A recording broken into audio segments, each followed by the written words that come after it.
ассалому алайкум, донишҷӯёни азиз. имрӯз пешниҳоди шумо мавзӯи 12-уми фанни ҳуқуқи таъминоти иҷтимоӣ нафақаи хизматчиёни ҳарбӣ пешкаш карда мешавад. мавзӯи мазкур фарогири 5 савол мебошад: мафҳум ва намудҳои нафақаи хизматчиёни ҳарбӣ, нафақа барои собиқаи хизмати хизматчиёни ҳарбӣ, нафақаи маъюбии хизматчиёни ҳарбӣ, нафақа бинобар бесаробон мондани хизматчиёни ҳарбӣ ва охирон таъин кардан ва пардохт кардани нафақаи хизматчиёни ҳарбӣ. барои омӯзиши мавзӯи мазкур 10 номгӯи адабиёт пешкаш карда мешавад, ки метавонед мавзӯи мазкурро мустақилона бо истифода аз онҳо омӯзед. акнун мегузарем ба баррасии саволи аввалини мавзӯи имрӯза, яъне мафҳум ва намудҳои нафақаи хизматчиёни ҳарбӣ.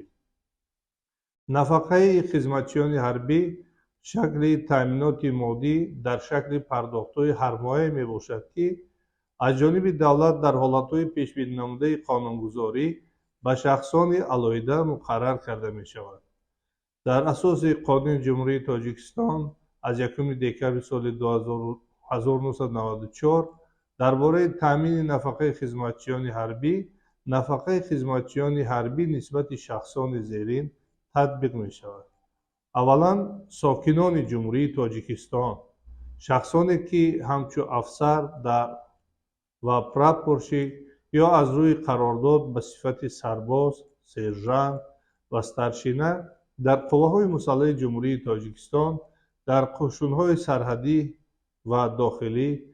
қушунҳои мудофиаи гражданӣ, мақомоти амният ва дигар воҳидҳои ҳарбии Ҷумҳурии Тоҷикистон, ки мувофиқи Қонунҳои Ҷумҳурии Тоҷикистон ташкил шуданд, хизмати ҳарбиро адо карданд ва оилаҳои онҳо. баъдан шахсони ҳайати афсарӣ, прапорщикҳо, мичманҳо ва хизматчиёни ҳарбии зиёдамуҳлат, ки дар қувваҳои мусаллаҳ, қушун ва мақомоти бехатарии давлатӣ, қушунҳои дохилӣ ва роҳи оҳан ва дигар воҳидҳои ҳарбии собиқ Иттиҳоди Ҷумҳурии Шӯравии Социалистӣ хизмати ҳарбиро ба ҷо оварданд ва аҳли оилаи ин шахсон. гурӯҳи сеюм, шахсони ҳайати қаторӣ ва фармондеҳӣ, ки дар мақомоти корҳои дохилӣ, муассиса ва мақомоти системаи иҷрои ҷазои ҷиноятӣ хизмат карданд, шахсони дорои рутбаи махсуси мақомоти гумрук, ҷузъу тонҳои агентии назорати маводи нашаовари назди Президенти Ҷумҳурии Тоҷикистон, воҳидҳои ҳифзи ҳуқуқи агентии назорати давлатии молиявӣ ва мубориза бо коррупсияи Ҷумҳурии Тоҷикистон, гвардияи миллии Ҷумҳурии Тоҷикистон, кумитаи ҳолатҳои фавқулодда ва мудофиаи граждании назди ҳукумати Ҷумҳурии Тоҷикистон, судяҳои коллегияи ҳарбии Суди Олии Ҷумҳурии Тоҷикистон, судҳои ҳарбӣ, гарнизонҳо ва кормандони мақомоти прокуратураи ҳарбии Ҷумҳурии Тоҷикистон, собиқ Иттиҳоди Ҷумҳурии Шӯравии Социалистӣ ва аҳли оилаи онҳо. аҳли оилаи он шахсоне, ки дар боло зикр шуданд, бо шарте, ки дар аҳднома оид ба таъминоти иҷтимоӣ, ки Ҷумҳурии Тоҷикистон ва ё собиқ Иттиҳоди Ҷумҳурии Шӯравии Социалистӣ бо он давлатҳо бастааст, ба роҳ мондани таъминоти нафақаи онҳо тибқи қонунгузории давлате, ки дар қаламрави он номбурдашудагон зиндагӣ мекунанд, пешбинӣ шуда метавонад. гурӯҳи дуюме, ки бевосита муқаррар шуданд, шаҳрвандони Ҷумҳурии Тоҷикистон, ки ба сифати афсар, прапорщик ё мичман ё аз рӯи қарордод ба сифати сарбоз, матрос, сержант ва старшина дар қувваҳои мусаллаҳ, қушунҳои сарҳадӣ, дохилӣ ва воҳидҳои алоқаи ҳукуматӣ, қушунҳои мудофиаи гражданӣ, мақомоти амният ва кафши хоҷагӣ, дигар воҳидҳои ҳарбии Ҷумҳурии Тоҷикистон ва собиқ Иттиҳоди Ҷумҳурии Шӯравии Социалистӣ, ки мувофиқи қонун ташкил шуданд, хизмати ҳарбиро ба ҷо оварданд ва аҳли оилаи ин ашхос, ки маскуни давлатҳои собиқ ҷумҳуриҳои Иттифоқи Ҷумҳурии Шӯравии Социалистӣ буда ва дар ин давлатҳо иштирокчии Иттиҳоди давлатҳои мустақил намебошанд, агар дар қонунгузории давлатҳои мазкур таъмини нафақаи ашхоси номбаршуда дар асоси барои шахсони хизмати ҳарбиро ба ҷо оварда ва аҳли оилаи онҳо пешбинӣ нашуда бошад. таъминоти нафақаи шахсони ҳайати кироя, кормандони техникӣ ва хизматрасонии қувваҳои мусаллаҳ, қӯшун ва мақомоти муайяншуда ва номбаркардаи мо дар асоси шароиту тартиби муқаррарнамудаи қонунҳои Ҷумҳурии Тоҷикистон дар бораи таъминоти нафақаи шаҳрвандони Ҷумҳурии Тоҷикистон ва Қонуни Ҷумҳурии Тоҷикистон дар бораи нафақаи суғуртавӣ ва давлатӣ амалӣ карда мешавад. таъмини нафақаи ашхосе ки аз рӯи даъват ба сифати аскар, сержант ва старшина дар қувваҳои мусаллаҳ ва воҳидҳои ҳарбии муқаррарнамудаи қонунгузории кишвар хизмати ҳарбиро ба ҷо оварданд ва аҳли оилаи онҳо дар асоси Қонуни Ҷумҳурии Тоҷикистон дар бораи таъмини нафақаи шаҳрвандони Ҷумҳурии Тоҷикистон ва Қонуни Ҷумҳурии Тоҷикистон дар бораи нафақаи суғуртавӣ ва давлатӣ муқаррар карда мешавад. ба хоҳиши шахсони дар боло зикршуда ва аҳли оилаи онҳо ки дар Ҷумҳурии Тоҷикистон зиндагонӣ мекунанд, тибқи шароит ва меъёрҳои муқаррарнамудаи қонунгузорӣ аз ҷумла қонун дар бораи таъмини нафақаи шаҳрвандони Ҷумҳурии Тоҷикистон ва қонун дар бораи нафақаи суғуртавӣ ва давлатӣ мумкин аст ки нафақа таъин карда шавад. ба шахсоне ки дар давраи ҷанги бузурги ватанӣ дар отряд ва воҳидҳои партизании шӯравӣ дар мансабҳои фармондеҳӣ ба мансабҳои аз ҷониби афсарон ишғолшаванда мувофиқ буда хизмат карданд ва аҳли оилаи онҳо дар асосҳое ки қонунгузорӣ аз ҷумла қонун дар бораи таъмини нафақаи хизматчиёни ҳарбӣ барои шахсони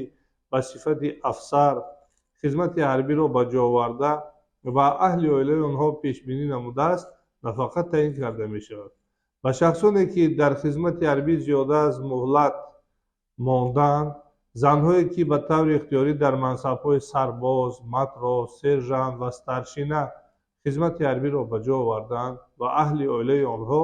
дар асосҳои пешбининамудаи қонунгузории нафақавии хизмати ҳарбӣ барои шахсоне аз рӯи қарордод ба сифати сарбоз, матрос, сержант ва старшина хизмати ҳарбиро адо карда ва аҳли оилаи онҳо пешбинӣ намудааст, нафақа таъин карда мешавад. таъмини нафақаи шахсоне ки дар қаламрои Ҷумҳурии Тоҷикистон истиқомат карданд ба сифати афсар, прапорщик, мичман, хизматчии ҳарбии зиёдамуҳлат ё дар асоси қарордод ба ҳайси сарбоз, матрос, сержант ва старшина дар қувваҳои мусаллаҳ яъне артиш ва қӯшунӣ, мақомоти бехатарӣ ва дигар воҳидҳои ҳарбӣ дар асоси қонунгузорӣ ташкилшудаи хизмати ҳарбиро адо карданд, шахсони ҳайати қаторӣ ва фармондеҳӣ ки дар мақомоти корҳои дохилии муассиса ва мақомоти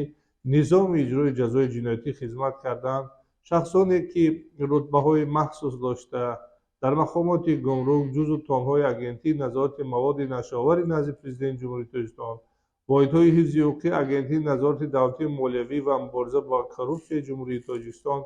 хизмат карданд, инчунин судяҳои суди ҳарбӣ ва кормандони мақомоти прокуратураи ҳарбӣ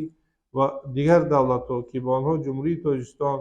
ё собиқ Иттиҳоди Ҷумҳурии Шӯравии Социалистӣ дар бораи таъминоти иҷтимоӣ аҳднома бастанд, инчунин аҳли оилаи шахсони мазкур мувофиқи тартиби муқаррарнамудаи ин аҳдномаҳо ба амал бароварда мешаванд. шахсони зикршуда барои нафақаҳои зайл ҳуқуқ пайдо мекунанд. яъне зикр намудан ба маврид аст ки гурӯҳи субъектоне ки мо ифода намудем ба онҳо намудҳои алоҳидаи нафақа ё ин ки имрӯз мегӯем зернамуди нафақаи хизмати ҳарбӣ таъин карда мешавад. якум, нафақа барои собиқаи хизмат. агар онҳо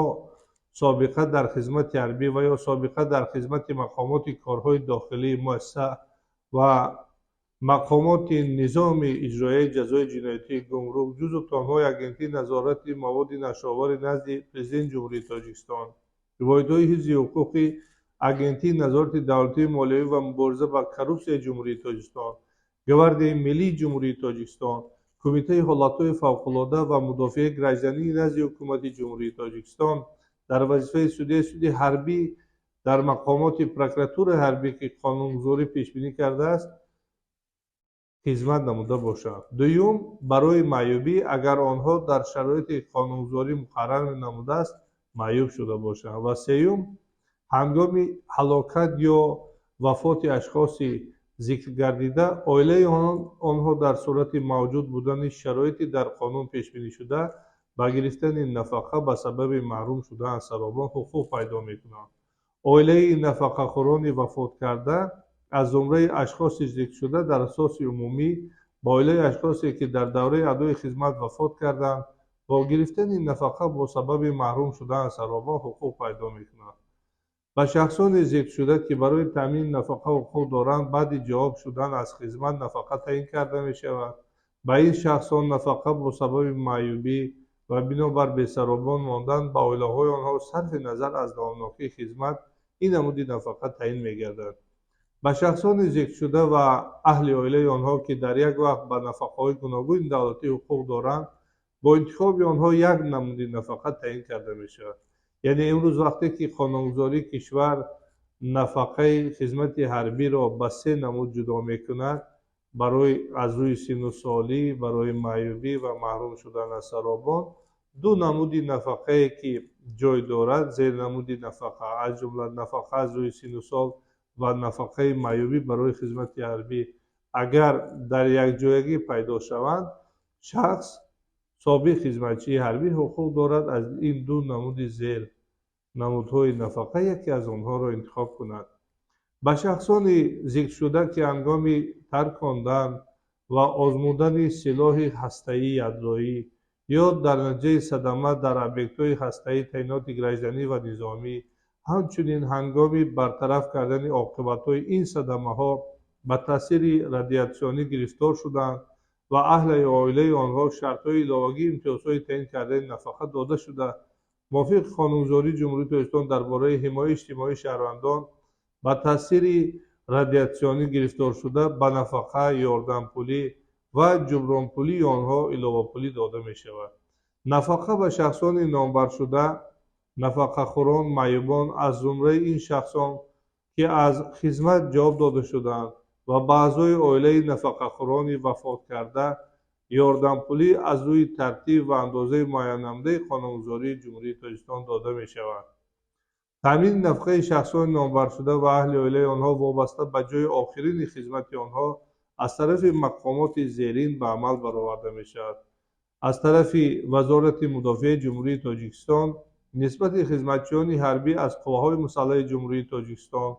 судяҳои суди ҳарбӣ, кормандони мақомоти прокуратураи ҳарбӣ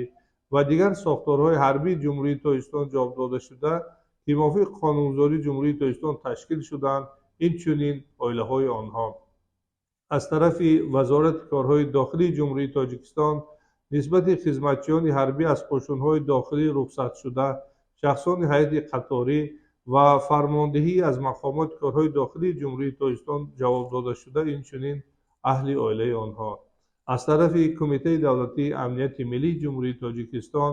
нисбати хизматчиёни низомӣ аз мақомоти амният ва сохторҳои ҳарбии таҳти тобиати идоравии ин вазорат ҷавоб додашуда, инчунин аҳли оилаи онҳо. аз тарафи хадамоти гумруки назди ҳукумати ҷумҳурии тоҷикистон нисбати шахсоне ки рутбаи махсус дошта аз мақомоти гумрук ҷавоб шуданд, инчунин аҳли оилаи онҳо. аз тарафи вазорати адлияи ҷумҳурии тоҷикистон нисбати хизматчиёни ҳарбӣ ва кормандони ҳайати қаторӣ ва фармондиҳӣ ки аз муассиса ва аз мақомоти низоми иҷрои ҷазои ҷиноятии ҷумҳурии тоҷикистон озод шуданд, инчунин оилаи онҳо. аз тарафи агентии назорати давлатии молиявӣ ва мубориза бар коррупсияи ҷумҳурии тоҷикистон бошад, нисбати шахсоне ки рутбаи махсус дошта аз мақомоти агентӣ ҷавоб шуданд, инчунин аҳли оилаи онҳо. аз ҷониби агентии назорати маводи нашоавари назди президенти ҷумҳурии тоҷикистон бо иддаои ҳифзи ҳуқуқи агентии назорати давлатии молиявӣ ва мубориза бо коррупсияи ҷумҳурии тоҷикистон нисбати шахсоне ки рутбаи махсус дошта аз мақомоти агентӣ ҷавоб шуданд, инчунин аҳли оилаи онҳо. аз тарафи гвардияи миллии ҷумҳурии тоҷикистон нисбати шахсоне ки рутбаи махсус дошта аз мақомоти гвардияи миллии ҷумҳурии тоҷикистон ҷавоб шуданд ва аҳли оилаи онҳо. аз тарафи кумитаи ҳолатҳои фавқулодда و مدافع گراجدانی نزد حکومت جمهوری تاجیکستان نسبت شخصانی که رتبه مخصوص داشته از کمیته حالتهای فوق‌العاده و مدافع گراجدانی نزد حکومت جمهوری تاجیکستان جواب شدند، این چنین اهل اویله آنها. یعنی امروز نامگوی مقاماتی که عهدهداری پیشنهاد گرفتن نفقه را در قانونگذاری آنها به ذمه دارند، خود قانونگذاری تامینات اجتماعی معین نموده است. تامینات نفقه کاتگوری دختار خدمتچیان حربی از خدمت جلب شده شخصان هیئت قطاری و فرماندهی مقامات کارهای داخلی، مؤسسه و مقامات نظام اجرای جزای جنایتی، مقامات گمرک، مقامات سود حربی و پروکراتور حربی سابق اتحاد جمهوری شوروی سوسیالیستی، دیگر دولت‌ها و عائله آنها موافق منصوبیت اداروی نامبر شدگانی که همین قانونگذاری پیش بینی کرده است عملی می‌گردد. اکنون دانشجویان عزیز می‌گذریم به بررسی سوال دوم موضوع امروزه، نفقه برای خدمتچیان حربی برای سابقه خدمت حربی که آن را در ادبیات‌های علمی اینچنین نفقه 32 سالی خدمتچیان حربی نیز می‌نامند. برای از روی سابقه خدمت به نفقه برآمدن شخصانی در بالا ذکر شده که تا روزی از خدمت جواب شدنشان در خدمت حربی و خدمت در مقامات کارهای داخلی، نظام اجرای جزای جنایتی، گمرک، اگنتی نظارت مواد نشآور نزد پرزیدنت جمهوری تاجیکستان، واحدهای حفظ حقوقی اگنتی نظارت مالیه و مبارزه بر کروپسیون جمهوری تاجیکستان، گاردی ملی جمهوری تاجیکستان، کمیته حالتهای فوق‌العاده و مدافع گراجدانی نزد حکومت جمهوری تاجیکستان، مقامات پروکراتور حربی و در وظیفه‌های سود حربی 25 سال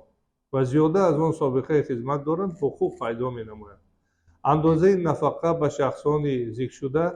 که 25 سال سابقه خدمتی دارند 65% مبلغ دختار تامینات پولی برای هر سال زیاده از 25 سال 3% مبلغ تامینات پولی ولی جمعاً نه زیاده از 80% مبلغ تامینات پولی مقرر کرده می شود. در مورد تکراراً به خدمت حربی یا به مقامات کارهای داخلی مؤسسه و مقامات نظام اجرای جزای جنایتی، مقامات گمرک، جزو تانهای اگنتی نظارت مواد نشآور نزد پرزیدنت جمهوری تاجیکستان، واحدهای حفظ حقوقی اگنتی نظارت دولتی مالیوی و مبارزه با کروپسیون جمهوری تاجیکستان، در وظیفه سود حربی، مقامات پروکراتور حربی و اینچنین در خدمت دولتی به خدمت تعیین شدن شخصان ذکر شده که نفقه میگیرند، نفقه آنها قطع کرده می شود و هنگام مین بعد از خدمت جواب دادن آنها پرداخت نفقه با آنها در اساس سابقه خدمت در روز آخرین از خدمت جواب شدنشان از نو برقرار کرده می شود. اندازه حد نهایی نفقه برای سابقه خدمتی از جانب پرزیدنت جمهوری تاجیکستان مقرر کرده می شود. نفقه برای خدمت سابقه خدمتی طبق قانونگذاری تعیین می شود. از اندازه حد اقل نفقه از روی 39 سالی که قانونگذاری مقرر کرده است باید کمتر نباشد. شخصان ذکر شده که در نتیجه جراحت حربی معیوب گردیدند، نفقه از روی سابقه خدمت به اندازه حد اقل نفقه معیوبی که برای معیوبان از جمله این شخصان از روی گروه دختار معیوبی پیش بینی نموده است زیاد کرده می شود. زیادکنی مذکور را در یک وقت با افزایش پیش بینی نموده پیش بینی شده حساب نمودن ممکن است. به نفقه از روی سابقه خدمت که به شخصان ذکر شده تعیین کرده می شود علاوه پولی های زیر نیز همراه می گردد. مثلا به نفقه خوران معیوبان گروه یک یا به سن 80 سالگی رسیده، همچنین به نفقه خورانی که از روی وضع سلامتی طبق خلاصه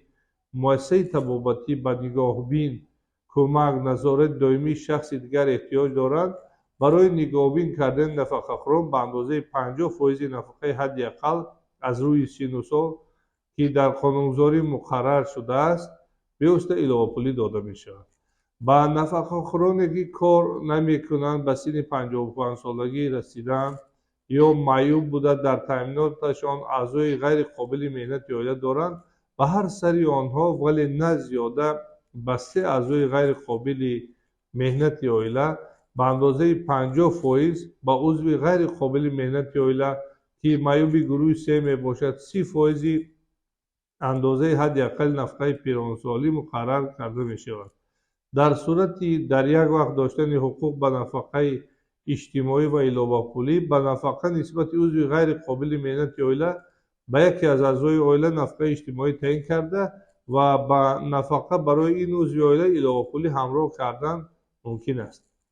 ба собиқаи хизмат барои таъин кардани нафақа ҳисоб карда мешавад. хизмати ҳарбӣ,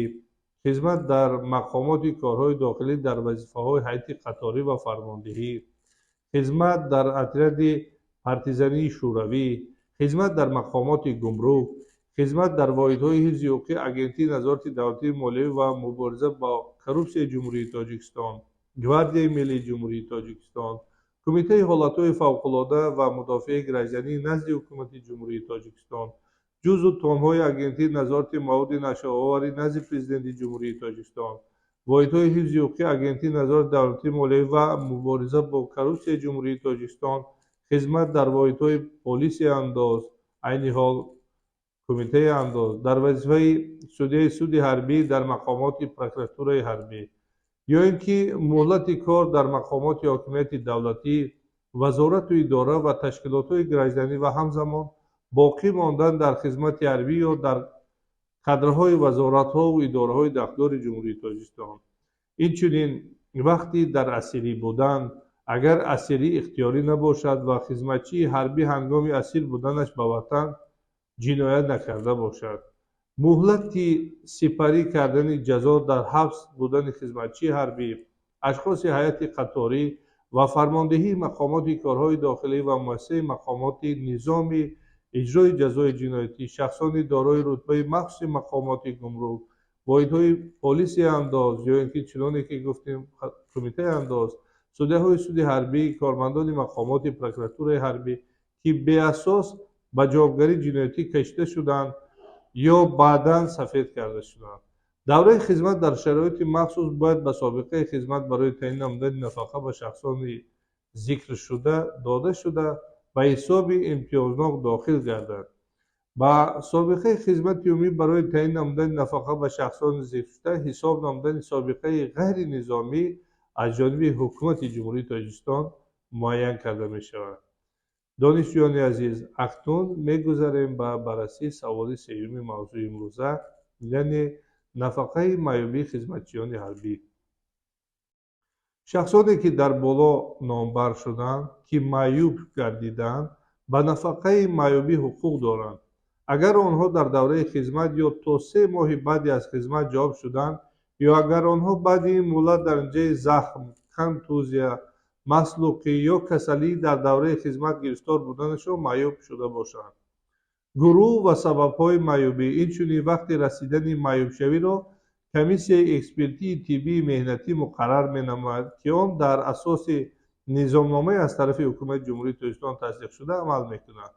вобаста ба дараҷаи гум кардани қобилияти меҳнатӣ маъюбонро ба 3 гурӯҳ тақсим менамояд, яъне маъюбони гурӯҳи 1, 2 ва 3. маъюбон аз ҷумлаи шахсони зикршуда вобаста ба сабабҳои маъюбӣ ба категорияи зерин тақсим карда мешаванд. маъюбон дар натиҷаи ҷароҳати ҳарбӣ. шахсоне ки дар натиҷаи захмдоршавӣ, контузия ё маслухшавӣ ҳангоми ҳимояи ватан ё иҷрои дигари вазифаҳои хизмати ҳарбӣ ва ё дар натиҷаи касалӣ вобаста ба давраи ҷанг ё адои хизмат дар хориҷа дар давлатҳое ки дар онҳо амалиёти ҷангӣ сурат гирифтанд маъюб шуданд. ба маъюбон дар натиҷаи ҷароҳати ҳарбӣ ҳамчун собиқ хизматчиёни ҳарбӣ ва дигар шахсон дохил карда мешаванд, ки дар натиҷаи захмдоршавӣ, контузия, маслухшавӣ ё касалӣ дар давраи асирӣ ё дар давраи ба сифати тарбиягиранда ва дар артиши амалкунанда будани онҳо маъюб гардиданд. дуюм гурӯҳи маъюбон, маъюбон дар натиҷаи касалӣ, ки дар давраи хизмати ҳарбӣ ба он гирифтор шуданд, яъне шахсоне ки дар натиҷаи ҳодисаи нохуше маъюб шуданд ба иҷрои вазифаҳои хизмати ҳарбӣ вобаста нест ва ё дар натиҷаи касалӣ маъюб шуданд, ки ба иштирок кардан дар фронт ё дар хизмат дар хориҷа дар давлатҳои хориҷа ки дар онҳо амалиёти ҷангӣ сурат гирифта вобастагӣ надоранд. ба шахсони нишондодашуда нафақаи маъюбӣ ба андозаҳои зерин муқаррар карда мешавад. ба маъюбони гурӯҳи якум ва дуюм дараҷаи ҷароҳати ҳарбӣ 85%, гурӯҳи сеюм 50% маблағи дахтори таъминоти пулӣ таъин мегардад. ба маъюбон дараҷаи касалӣ дар давраи хизмати ҳарбӣ гирифторшудаи гурӯҳи 1 ва 2 75%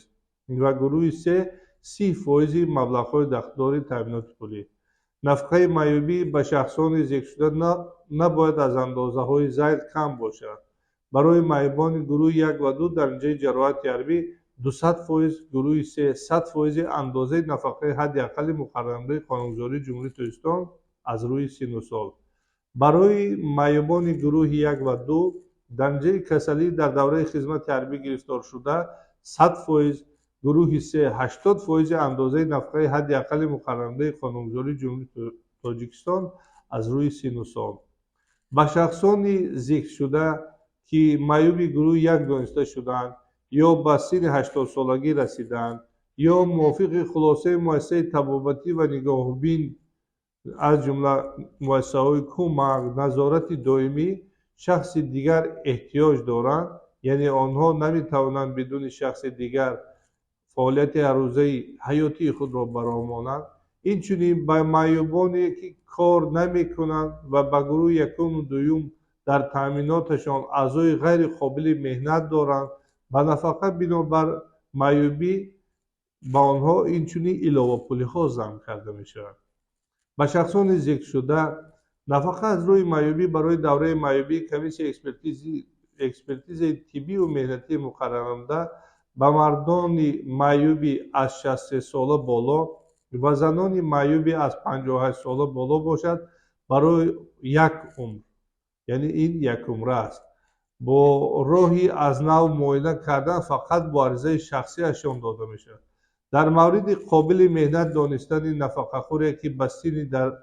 қонунгузорӣ муқарраршуда нарасидааст, нафақа ба вай то охири моҳе дода мешавад ки ӯро қобили меҳнат донистаанд, вале на бештар аз рӯзе ки то он маъюбӣ муқаррар шуда бошад. ҳангоми аз нав дида баромадани гурӯҳи маъюбӣ мутаносибан андозаи нафақа низ тағйир меёбад. агар дар натиҷаи ҷароҳати ҳарбӣ маъюбии шахси маъюб вобаста ба касалии умумӣ, масъулкунии меҳнатӣ ё бемории касбӣ авҷ гирад, нафақа аз рӯи гурӯҳи нави маъюбӣ бо маҳфуз доштани сабаби пештараи он аз нав ҳисоб карда мешавад.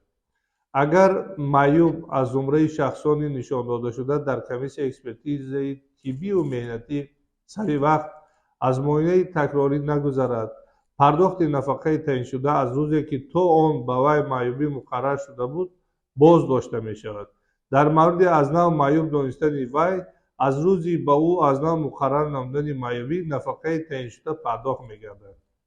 дар сурати аз муҳлати муоинаи такрорӣ бо сабаби узнок дер кардани маъюб ва аз тарафи комиссия ба ӯ муқаррар кардани маъюбӣ барои давраи гузашта, пардохти нафақа аз он рӯзе оғоз меёбад ки вай маъюб дониста шудааст. агар ҳангоми муоинаи такрорӣ ба маъюб дигар гурӯҳи маъюбӣ нисбат баландтар ё пасттар муқаррар шавад, ба вай нафақа барои давраи гузаштани пеш аз рӯзи муоинаи такрорӣ аз рӯи гурӯҳи пештараи маъюбӣ пардохт мегардад. яъне имрӯз қонунгузорӣ талаботҳои мушаххасро барои хизматчиёни ҳарбӣ ва собиқ хизматчиёни ҳарбӣ муқаррар менамояд ки бо риоя кардани он онҳо ҳуқуқи нафақаи маъюбӣ барои хизматчиёни ҳарбиро доранд. акнун бинандагони азиз, мегузарем ба баррасии саволи чоруми мавзӯи имрӯза, нафақа бинобар бесаробон мондани хизматчиёни ҳарбӣ. ба оилаи шахсоне ки дар Қонуни Ҷумҳурии Тоҷикистон дар бораи таъминоти нафақаи хизматчиёни ҳарбӣ нишон дода шудаанд, нафақа бинобар бесаробон мондан таъин карда мешавад, агар саробон дар давраи адои хизмат ё на дертар аз 3 моҳи баъди рӯзе аз хизмат ҷавоб шуданд ё аз ин муҳлат дертар дар натиҷаи захм, контузия, маслуқӣ ё касалӣ дар давраи адои хизмат гирифтор шудааш вафот карда бошад, яъне ҳалок шуда бошад ва ба оилаи нафақахӯрон аз ҷумлаи ин ашхос агар саробон дар давраи нафақа гирифтан вафот карда бошад, навобаста аз вақти баъди рӯзи вафоти саробон گذشته. در این زمان oilaи собиқ хизматчиёни ҳарбӣ аз ҷумла шахсони номбаршуда ки дар вақти асир буданашон вафот карданд ва oilaи хизматчиёни ҳарбӣ дар давраи амалиёти ҷангӣ беному нишон гум шуда ба oilaи шахсони дар фронт ҳалок гардида баробар карда мешаванд. аъзои oilaи ғайриқобили меҳнати шахсони вафоткарда ки дар таъминоти онҳо буданд барои нафақаи бинобар бесаробон мондан ҳуқуқ доранд. сарфи назар аз нонхӯри саробон будан нафақа ба бачаҳои ғайриқобили меҳнат, волидайни қобили корӣ надошта, ҳамсар агар онҳо баъди фавти саробон манбаи ризқу рӯзӣ барои зиндагиашон заруриро гум карда бошанд, волидайни ғайриқобили меҳнат ва ҳамсарони шахсони вафоткарда бевосита ба ин ҳуқуқ пайдо мекунанд. ҳамсар яке аз волидайн ё дигар аъзои оила бевосита барои таъин гардидани чунин намуди нафақа ҳуқуқ дорад. аъзои ғайриқобили меҳнати хизматчии ҳарбии вафоткарда шахсони зерин баромад карда метавонанд: фарзандон, бародарон, хоҳарон ва наберагоне ки ба синни 18-солагӣ нарасиданд ё аз ин сину сол калонтар мебошанд. агар онҳо то ба синни 18-солагӣ расиданд маъюб шуда бошанд, онҳое ки дар муассисаҳои таълимӣ мехонанд ба ғайр аз муассисаҳои таълимие ки таълимгирандагони онҳо дар хизмати ҳарбӣ ё хизмат дар мақомоти корҳои дохилӣ ва дар муассисаҳо мақомоти низоми иҷрои ҷазои ҷиноятӣ дониста мешаванд, то хатми таҳсил вале на дертар ба синни 23-солагӣ расидани онҳо. бародарон, хоҳарон ва наберагон ба нафақа ҳуқуқ доранд агар онҳо волидайни қобили меҳнат надошта бошанд. дуюм, падар, модар ва ҳамсар агар онҳо ба синну соли мардон 63 ва занон 58 расида бошанд ва ё маъюб бошанд. ҳамсар ё яке аз волидайн ва ё бобо, бибӣ, бародар ё хоҳар сарфи назар аз синну сол ва қобилияти корӣ агар вай ба нигоҳубини бачаҳо, бародарону хоҳарон ё наберагони ба синни 8солагӣ нарасидаи саробони вафоткарда машғул бошад ва кор накунад. бобо ва бибӣ дар сурати набудани шахсоне ки аз рӯи қонун вазифа доранд онҳоро нигоҳубин кунанд. ҳамсари шахсони зикршуда яъне хизматчии ҳарбии вафоткарда ки дар натиҷаи сабабҳои дар қонун номбаргардида вафот намудааст, бо нигоҳубини фарзанди то ба синни 8солагӣ нарасидаи шахси вафоткарда машғул мебошад. сарфи назар аз синну сол, қобилияти корӣ ва дигар ҳолатҳо ки зан кор мекунад ё не, ба нафақа бинобар маҳрум шудан аз саробон ҳуқуқ пайдо мекунад. ба модарон ва ҳамсари шахсони зикршуда ки дар натиҷаи сабабҳои дар қонун номбаршуда вафот карданд, нафақа бинобар бесаробон мондан ҳангоми ба синни 50солагӣ расидани онҳо таъин карда мешавад. аъзои оилаи шахси вафоткарда дар мавриди нонхӯрии вай ҳисоб меёбад агар онҳо пурра дар таъминоти ӯ бошанд ё аз вай ёрие мегирифта бошанд ки он барои онҳо манбаи доимӣ ва асосии ризқу рӯзӣ барои зиндагӣ бошад. ба аъзои оилаи шахси вафоткарда ки барои онҳо ёрии вай манбаи доимӣ ва асосии ризқу рӯзӣ барои зиндагӣ бошад, вале худи онҳо ягон навъи нафақа нагиранд, бинобар бесаробор мондан нафақа ба онҳо таъин карда мешавад. падарандар ва модарандар дар баробари падару модар ба нафақаи бинобар бесаробон мондан ҳуқуқ доранд. агар онҳо писарандар ё духтарандари вафоткардаро на камтар аз 5 сол тарбия ё нигоҳубин карда бошанд. писарандар ва духтарандар дар баробари фарзандони аслӣ ба нафақаи бинобар бесаробон мондан ҳуқуқ доранд. падарандарҳо дар баробари волидайн ва фарзандхонҳо дар баробари бачаҳои аслӣ ба нафақаи бинобар бесаробон мондан ҳуқуқ доранд. ноболиғе ки бинобар бесаробон мондан ба нафақа ҳуқуқ дорад, ин ҳуқуқашро ҳангоми фарзандхон шуданаш нигоҳ медорад. падарандар ва модарандар дар баробари падару модар ба нафақаи бинобар бесаробон мондан ҳуқуқ доранд агар онҳо писархон ё духтарандари вафоткардаро на камтар аз 5 сол тарбия ё нигоҳубин карда бошанд. писарандар ва духтарандар дар баробари фарзандони аслӣ ба нафақа бинобар бесаробон мондан ҳуқуқ доранд. нафақаи бинобар бесаробон мондан ба зани шахси фавтида таъин шуда буд ҳангоми бори дигар шавҳар карданаш ба ӯ дода мешавад. нафақа бинобар бесаробон мондан ба андозаҳои зерин таъин карда мешавад. ба оилаҳои шахсони зикршуда ки дар натиҷаи сабабҳои дар қонун нишондодашуда вафот карданд 40% маблағи дахтори таъминоти пулии саробон ба ҳар як узви ғайриқобили меҳнати оила муайян мегардад. ба оилаи нафақахӯрони вафоткарда ки рӯзи фавт дар натиҷаи ҷароҳати ҳарбӣ маъюб мебошанд ва ба фарзандоне ки волидайнашон вафот кардаанд сарфи назар аз марги саробон аз рӯи ҳамин меъёр нафақа таъин карда мешавад. ба оилаҳои шахсони зикршуда ки дар натиҷаи сабабҳои дар қонун нишондодашуда вафот карданд 30% маблағи дахтори таъминоти пулии саробон ба ҳар як узви ғайриқобили меҳнати оила пешбинӣ мегардад. нафақа бинобар бесаробон мондан ки ба оилаҳои шахсони зикршуда таъин карда шудааст аз рӯи ҳисоб ба ҳар як узви ғайриқобили меҳнати оила набояд аз андозаи зерин кам бошад, яъне 100% андозаи ҳадди аққали нафақа аз рӯи синну сол ки қонунгузорӣ муқаррар намудааст. ба аъзои оилаи маъюбони гурӯҳи 1 ё ба синни 80-солагӣ расида, инчунин дигар аъзои оилае ки мувофиқи хулосаи муассисаи табобатӣ аз рӯи саломатӣ ба нигоҳубин, ёрӣ, назорати доимии шахси дар ихтиёри онҳо буда эҳтиёҷ дошта ба нафақа бинобар бесаробон мондан таъиншаванда, аз ҷумла ба нафақа ба андозаи ҳадди аққали ҳисобкардашуда барои нигоҳубини нафақахӯр ба андозаи бо қонун муқаррар гардида инчунин иловапулиҳо низ ҳамроҳ карда мешаванд. нафақа бинобар бесаробон мондан барои тамоми даврае ки дар муддати он аъзои оилаи вафоткарда ғайриқобили меҳнат дониста мешаванд,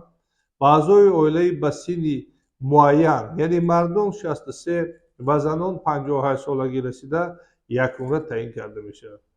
дар асоси аризаи аъзои оила як қисми ба вай тааллуқдоштаи нафақаи бинобар бесаробон мондан алоҳида ҷудо карда пардохт карда мешавад. қисми нафақа бо назардошти меъёри ҳисоб кардани нафақа ки қонунгузорӣ барои узви оила барои ҷудо кардани он муроҷиатнома пешбинӣ кардааст ҷудо мегардад. як ҳиссаи нафақа аз рӯзи 1 моҳи баъди воридшавии ариза тақсим карда мешавад.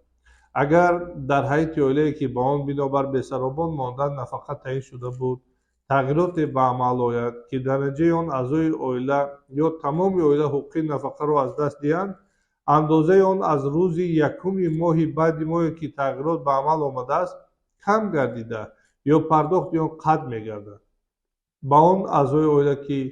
маъюбанд қоидаҳо дар бораи тартиб ва муҳлати муқаррар кардани маъюбӣ ва пардохти нафақа ҳангоми танаффус дар муоинаи такрории комиссияи экспертизаи тиббӣ татбиқ мегардад. донишҷони азиз, акнун саволи панҷумро мавриди баррасӣ қарор медиҳем ки он ҳам бошад таъин кардан ва пардохти нафақаи хизматчиёни ҳарбӣ аст. нафақае ки ба шахсони нишондодашуда ва оилаҳои онҳо таъин карда мешавад аз таъминоти пулии хизматчиёни ҳарбии шахсони ҳайати қаторӣ ва фармондеҳии мақомоти корҳои дохилӣ, шахсоне ки дар муассиса ва мақомоти низоми иҷрои ҷазои ҷиноятӣ ва шахсоне ки дар мақомоти гумрук ҷузу тонҳои агентии назорати маводи нашоварӣ назди президенти ҷумҳурии Тоҷикистон, воҳидҳои ҳифзи ҳуқуқи агентии назорати давлатии молиявӣ ва мубориза бо коррупсияи ҷумҳурии Тоҷикистон, гвардияи миллии ҷумҳурии Тоҷикистон, кумитаи ҳолатҳои фавқулода ва мудофиаи гражданӣ назди ҳукумати ҷумҳурии Тоҷикистон, воҳидҳои ҳифзи ҳуқуқи агентии назорати давлатии молиявӣ ва мубориза бо коррупсияи ҷумҳурии Тоҷикистон рутбаҳои махсус доранд. судяҳои суди ҳарбӣ ва кормандони мақомоти прокуратураи ҳарбӣ ҳисоб карда мешавад. барои он ба онҳо ҳисоб кардани нафақа мувофиқи тартиби муайяннамудаи ҳукумати ҷумҳурии Тоҷикистон маошҳо аз рӯи мансаб, маошҳо аз рӯи рутбаҳои ҳарбӣ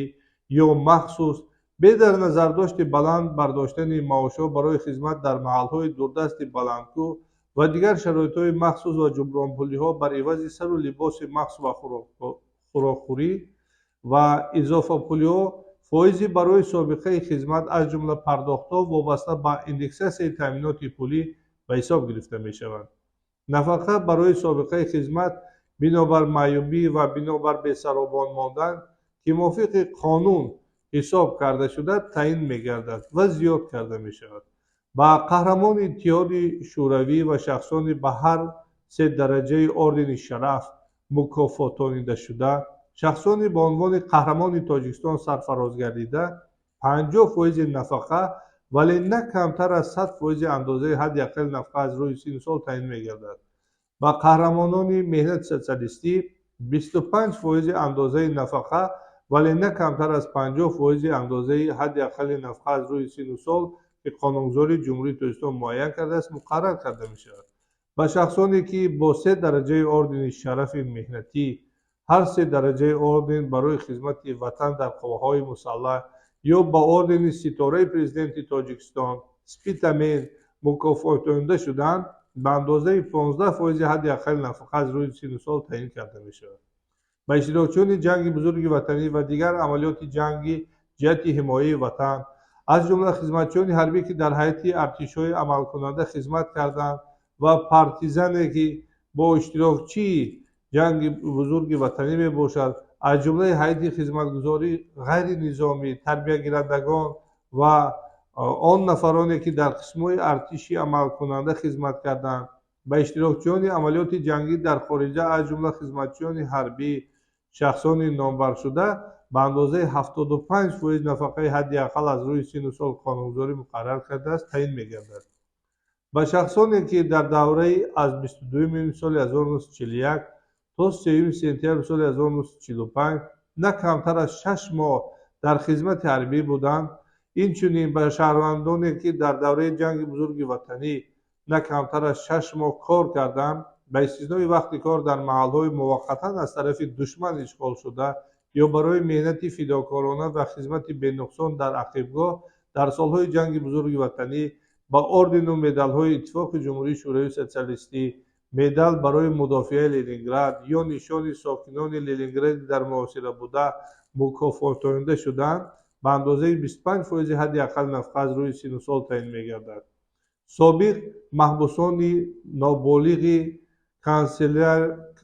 کنزلاگرهای فاشیستی، گتو و دیگر محل‌های نگهبانی مجبوری که فاشیستان نیمیس و اتفاقچیان آنها در دوره جنگ دوم جهان تشکیل کرده بودند، به اندازه 100% نفقه حداقل از روی سن و سال در قانونگذاری جمهوری تاجیکستان مقرر گردیده تعیین می‌گردد.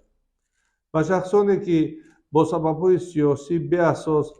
تعبید گشته بعد از سفیر کرده شدنشان به اندازه 50% اندازه نفقه حداقل از روی سن و سال تعیین کرده می‌شود. نفقه‌ها با علاوه‌پولی‌ها و زیادکنی‌ها با اندازه‌های نهایی آنها محدود کرده نمی‌شوند. در مورد موجود بودن 2 و یا زیاده نفقه‌خوری کار نمی‌کننده برای هر یک عضو غیر قابل مهنت عائله که در تأمینات عمومی آنها میباشد، با نفقه تنها یکی از نفقه‌خوران ولی از روی انتخاب خودشان علاوه‌پولی‌ها همراه کرده می‌شود. امروز باید ذکر نمود که با نظر داشتی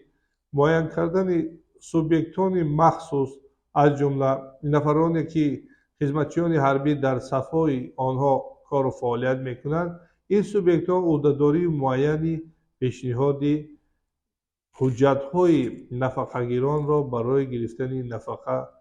برای خدمت حربی دارند و عریضه درباره تعیین کردن نفقه یک جای با حجت‌های دستدار برای حل مسئله ضرور به مقامات نفقه یعنی مقامات حفظ اجتماعی اهالی پیشنهاد می‌گردد